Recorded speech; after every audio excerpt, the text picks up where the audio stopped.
I'll be 48 in June, but when I turned 45, I feel like something shifted in my mind how I think about business in regards to I'm thinking more generationally. So literally on my phone when it's a business decision, my thought is how will this affect my grandchildren? So I'm starting to think more, not just how can this add more revenue for me or build my portfolio or anything right now. I'm thinking about how will this benefit my grandchildren.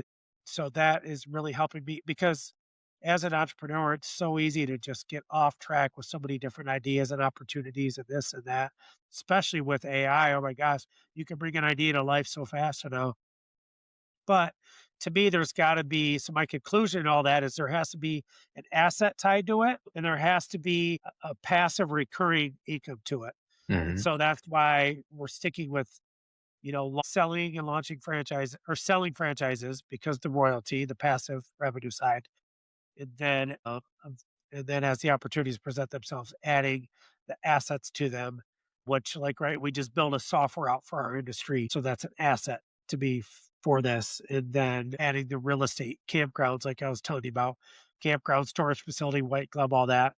That's the asset side. So thinking asset and recurring revenue that can just simply plug into the systems that are already in place. If it's something I got to create a brand new system to do at this point, it's like, what's the point of doing that when I could just throw fire at what I'm already doing? I don't know if you probably like most of us read Rich Dad Poor Dad, this kind of idea in Exactly. the beginning of creating assets. Now, and I'll say one of the things that I didn't mentally click is, buying assets is difficult and it's costly, to buy real estate.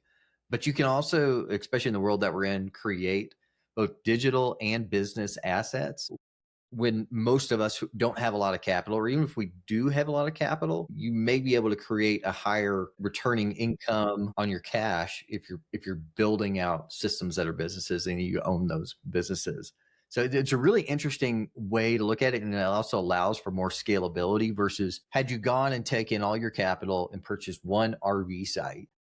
However, the scale of that is going to be a slower path versus, even this rather than my initial conversation, do I go and I purchase some RVs and put them out for rent?